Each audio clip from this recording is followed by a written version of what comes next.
आनंद आश्रमात इच्छुकांसाठी अर्ज देण्यास झाली सुरुवात. ठाण्यात आता सर्वच पक्षांकडून इच्छुकांकडून अर्ज भरून घेतले जात आहे. त्यात शिंदे सेनेकडून इच्छुकांसाठी आनंद आश्रमात अर्ज देण्यास सुरुवात झाली आहे. यात आजी माजी नगरसेवकांसह अनेक इच्छुक अर्ज घेण्यासाठी रांगेत उभे असल्याचे दिसून आले. त्यात मागील 2007 पासून काही इच्छुक हे अर्ज घेऊन जाण्याचे काम करीत असल्याचे दिसून आले. परंतु आता पक्ष आपली दखल घेईल अशी अपेक्षा त्यांनी वाटत असून आता तरी तिकीट मिळणार का असा सवाल या निमित्ताने त्यांच्याकडून उपस्थित केला जात आहे. ठाण्यात महापालिका निवडणुकीची धामधूम सुरू झाली आहे. राज्य निवडणूक आयोगाने राज्यातील सर्व महापालिकांचा निवडणूक कार्यक्रम जाहीर केला असून यामध्ये 15 जानेवारी 2026 रोजी मतदानाची प्रक्रिया होणार आहे, तर 16 जानेवारी 2026 रोजी मतमोजणी होणार आहे. या निवडणुकीसाठी 23 डिसेंबर 2025 पासून नामांकन अर्ज दाखल करण्यास सुरुवात होणार आहे. या अनुषंगाने ठाण्यात शिंदे सेनेकडून इच्छुकांसाठी अर्ज देऊ करण्यात आले आहे. दुपारी 12:30 पासून अर्ज वाटपाला सुरुवात झाली आणि या ठिकाणी अनेक इच्छुकांसह आजी माजी नगरसेवक हे रांगेत अर्ज घेण्यासाठी उभे असल्याचे चित्र दिसून आले. शिवसेना आणि ठाणे हे एक समीकरण आहे. मागील 29 वर्षे ठाणे महापालिकेत शिवसेनेची सत्ता आहे.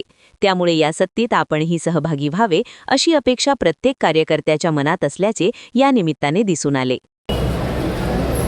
महानगरपालिकेच्या निवडणुकाची घोषणा झालेली आहे आणि हे जे इच्छुक आहेत ते जे काही प्रोसिजर आहे त्या प्रोसिजरनुसार पक्षाकडे इच्छुकांचा फॉर्म घेण्याची प्रक्रिया सुरू झाली. आज पहिली बैठक युतीची होणार आहे. त्या बैठकीकरता आम्ही जातो. मला नाही वाटत कुठे काही वाद आहे.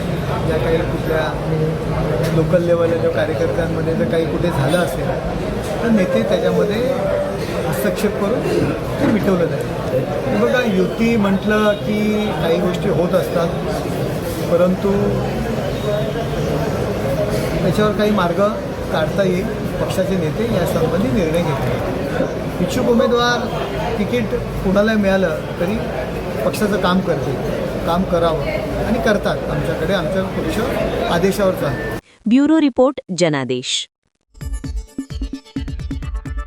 आपली माणसं, आपला देश. पाहत रहा जनादेश.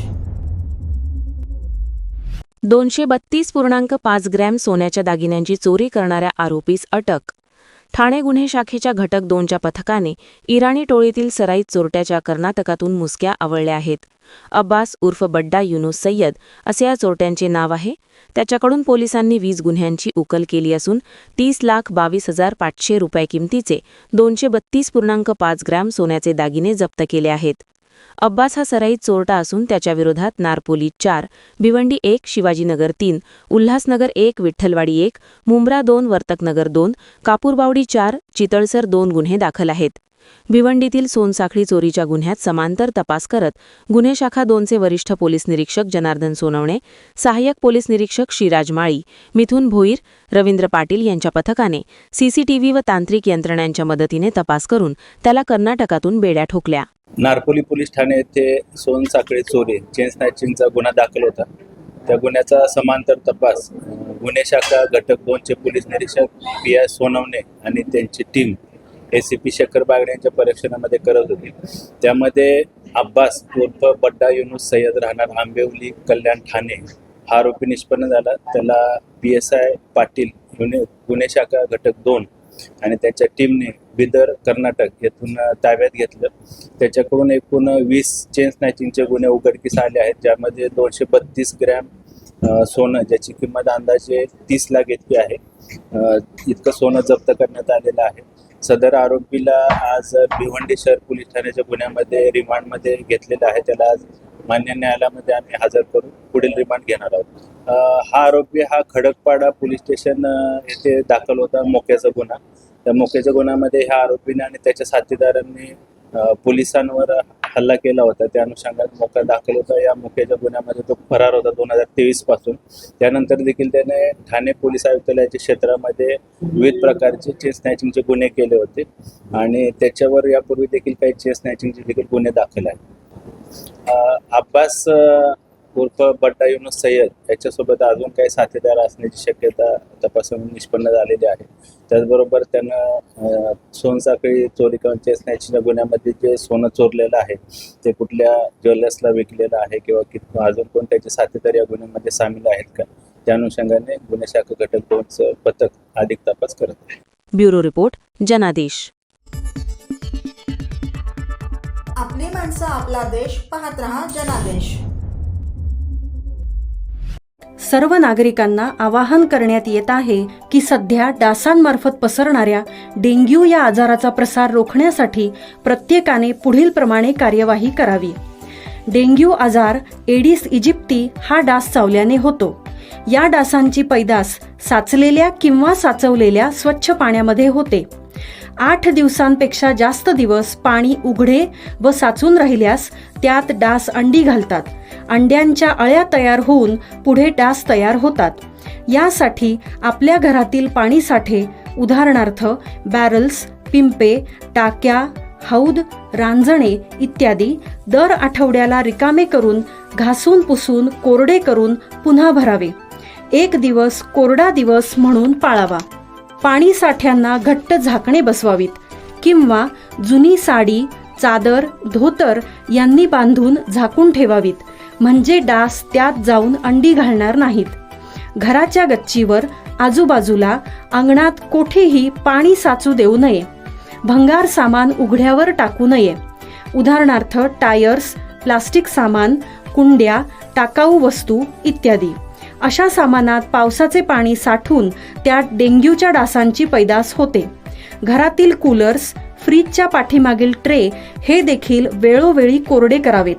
लक्षात ठेवा, नुसत्या फवारणीने डास घनता कमी होत नाही, तर त्यासाठी डास पैदास ठिकाणे नष्ट करणे ही आपल्या सर्वांची जबाबदारी आहे. कोणताही ताप अंगावर न काढता जवळच्या शासकीय रुग्णालयात मोफत औषधोपचार घ्या. अशा प्रकारे नागरिकांनी सहकार्य केल्यास डेंग्यूचा प्रसार रोखणे सहज शक्य आहे.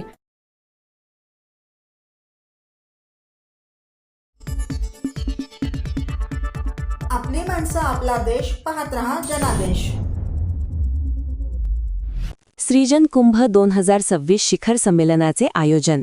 मराठी विज्ञान परिषद ठाणे विभाग आणि Indala college of engineering, polytechnic and pharmacy Kalyan यांच्या संयुक्त विद्यमाने सृजन कुंभ 2026 या राष्ट्रीय स्तरावरील महत्त्वपूर्ण उदयोन्मुख तंत्रज्ञान शिखर संमेलनाचे आयोजन करण्यात आले आहे.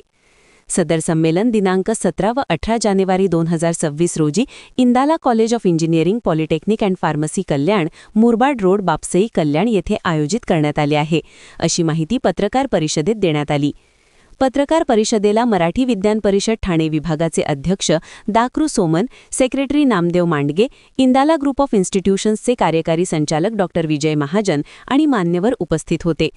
शिखर संमेलन उपक्रमामध्ये शैक्षणिक तज्ज्ञ, संशोधक, उद्योग तज्ज्ञ, स्टार्टअप्स, नवोन्मेषक, उद्योजक आणि विद्यार्थी यांना एकत्र आणून तंत्रज्ञानातील नाविन्यपूर्ण संशोधन, व्यावहारिक उपयोग आणि भविष्यातील संधींवर उदयोन्मुख तंत्रज्ञान याविषयी सखोल चर्चा करण्यात येणार आहे. यावेळी ख्यातनाम शास्त्रज्ञ पद्मविभूषण डॉ. अनिल काकोडकर, पद्मभूषण डॉ. जे.बी. जोशी, कुलपती ICT मुंबई, डॉ. S. व्यंकटेश शर्मा, माजी कार्यक्रम संचालक इस्रो मार्गदर्शन करणार आहेत. तसेच व्याख्याते म्हणून प्राध्यापक PSV नटराज, प्राध्यापक IIT Bombay, भुवनसिंग Damahe, DGM L&T, Atul कहाते, भावनिक शिक्षणतज्ज्ञ, ट्रेनर व लेखक, ऋषिकेश पाटणकर, उपाध्यक्ष NSDC, डॉ. सुहास देशमुख, संचालक NCTVT दिल्ली, नितीन कोमावर, संस्थापक ब्रॉक लर्निंग प्रायव्हेट लिमिटेड, डॉ. निनाद मेहेंदळे, सहयोगी प्राध्यापक KJ सोमय्या कॉलेज हे व्याख्याते म्हणून उपस्थित राहणार आहेत. ही संस्था 1971 पासून विभाग स्थापन झाला. 1971 झाली मराठी विज्ञान परिषद. खरं म्हणजे विज्ञानाचा प्रसार मराठीतून करावा, त्यासाठी 1966 साली मुंबईला मराठी विज्ञान परिषद संस्था स्थापन झाली. स्वायत्त संस्था मराठी विज्ञान परिषद ठाणे विभाग अशी संस्था कार्य करीत आहे. आणि आपल्याला माहिती असेल, ठाणे सर्वांमध्ये वाढायला पाहिजे आणि आधुनिक विज्ञानाची ओळख सर्वांना करून द्यायला पाहिजे, यासाठी मराठी विज्ञान परिषद काम करत आहे. आणि ठाणे विभाग जो आहे पालघर, वाडा, बोईसर या ठिकाणी संमेलनं घेतली होती. विचार करा की आणि विज्ञान जागृती अशी अगदी गावागावामध्ये संमेलनं घेतली. विज्ञान जागृती आणि त्याच्यामध्ये खगोलशास्त्र, आकाशदर्शन अभिमानासाठी ठाण्यातील रोटरी क्लब आणि इनरवीट यांनी आम्हाला मदत केलेली आहे. असंच कार्य सुरू आहे. हे कार्यक्रम घ्यायचे म्हणून आर्टिफिशियल इंटेलिजन्स, कृत्रिम बुद्धिमत्ता आणि विद्यार्थ्यांमध्ये आणि सामान्य माणसाला कळावी, त्याचे फायदे कळावेत, त्याच्याविषयी वाटणारी भीती दूर सर्व डॉक्टर विजय महाजन आणि जो वाचक आहे त्यांनी सहभागी व्हावं अशी आम्हाला आमच्यातर्फे तुम्हाला विनंती आहे. एकच गोष्ट मला ब्युरो रिपोर्ट जनादेश.